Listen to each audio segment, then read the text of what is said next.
Finally বন্ধুসকল আজিৰ দিনটোতে চৰকাৰী কৰ্মচাৰীসকলৰ কাৰণে আহি পৰিছে এটা ভাল খবৰ।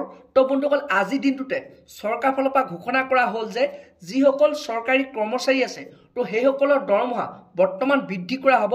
তো বন্ধুসকল আপোনালোক কোনসকল লোকৰ কিমানটো দৰমহা বৃদ্ধি কৰিব তো তাৰ ওপৰত মুখ্যমন্ত্ৰী ডাঙৰীয়াই আজি এটা বৃহৎ ঘোষণা কৰিলে আৰু লগতে আপোনালোকৰ দৰমহা বৃদ্ধি কৰাৰ লগতে আপোনালোকে এতিয়া চৰকাৰ ফালৰ পৰা সেইসকল লোকে কেইবাটাও বেনিফিট লাভ কৰিব। তো সেইটো এটা নতুনকৈ মুখ্যমন্ত্ৰী ডাঙৰীয়াই ঘোষণা কৰিছে। তো বন্ধুসকল যোনটো নেকি মুখ্যমন্ত্ৰী ডাঙৰীয়াই ঘোষণা কৰিছে তো সেই ভিডিঅ' ক্লিপটো আপোনালোকক মই এই ভিডিঅ'টোতে দেখুৱাম।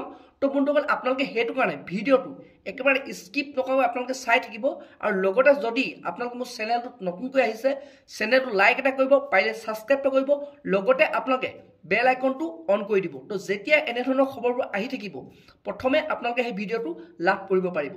তো বন্ধুসকল এতিয়া আপোনালোকক মই জনাই আছো যোনটো নেকি চৰকাৰ ফালৰ পৰা বৰ্তমান ডাঙৰ খবৰ আহি পৰিছে চৰকাৰী কৰ্মচাৰীসকলৰ কাৰণে, যোনটো নেকি মুখ্যমন্ত্ৰী ডাঙৰীয়াই ঘোষণা কৰিলে।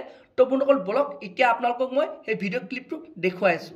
যোৱাকালিৰ কেবিনেটত আমি আৰু এখন কমিটি কৰি দিছোঁ, মন্ত্ৰী অজন্তা নেওগ আৰু মন্ত্ৰী পীযুষ হাজৰিকা আৰু ৰণোজ পেগুক লৈ পেলাই। এই কমিটিখনেও লগত মন্ত্ৰী অশোক সিংঘালো থাকিব। এই কমিটিখনে আশা কৰ্মী, মধ্যাহ্ন আহাৰ যোগান ধৰা ৰান্ধনীসকল আৰু অংগনবাদী কৰ্মী আৰু সহায়িকাসকলেও বিভিন্ন সময়ত উত্থাপন কৰি অহা দাবীসমূহো আকৌ এবাৰ সমীক্ষা কৰিব। সকলোৱে লগ হৈ অসমৰ জ্বলন্ত সমস্যাসমূহ সমাধান কৰিব পাৰোঁ। আজিও মই সদৌ অসম কৰ্মচাৰী পৰিষদৰ লগত দীঘলীয়াকৈ বহিছিলোঁ। ৰাজ্যৰ ফিক্স পে, কেজুৱেল কৰ্মচাৰীসকলে ভোগ কৰি থকা বিভিন্ন অসুবিধাৰ কথা তেওঁলোকে মোৰ দৃষ্টিগোচৰ কৰিছে। কেইবাটাও আমি সিদ্ধান্ত লৈছোঁ এই কৰ্মচাৰীসকলকো সহায় কৰাৰ বাবে আৰু খুব সোনকালে অন্ততঃ অসমৰ চৰকাৰী হস্পিটেলসমূহত আমাৰ কৰ্মচাৰীসকলক সম্পূৰ্ণ কেছলেছ ট্ৰিটমেণ্ট কৰাৰ বাবে, অৰ্থাৎ টকা দিব নালাগে, মাত্ৰ কাৰ্ডখন দেখুৱাই স্বাস্থ্যসন্মত স্বাস্থ্যৰ পৰীক্ষা কৰিব পাৰিব, চিকিৎসা ল'ব পাৰিব, যাক কেছলেছ ট্ৰিটমেণ্ট বুলি কয়।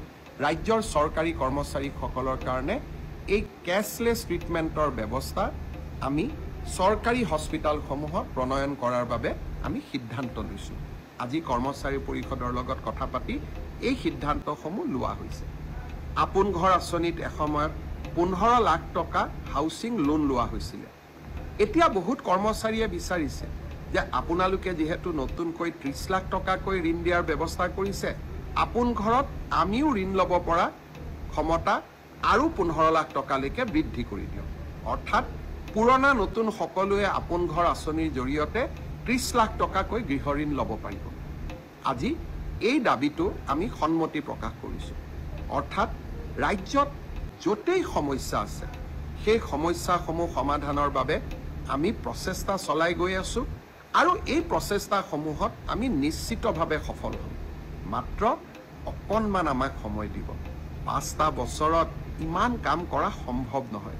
তথাপিতো সম্ভৱ আৰু অসম্ভৱৰ দেওনাক অতিক্ৰম কৰি যিমান পাৰোঁ প্ৰতিটো পল, প্ৰতিটো ক্ষণ অসমৰ ৰাইজৰ বাবে কাম কৰাৰ বাবে আমি সকলোৱে প্ৰচেষ্টা কৰি আছোঁ। আপোনালোকে আশীৰ্বাদ কৰিব।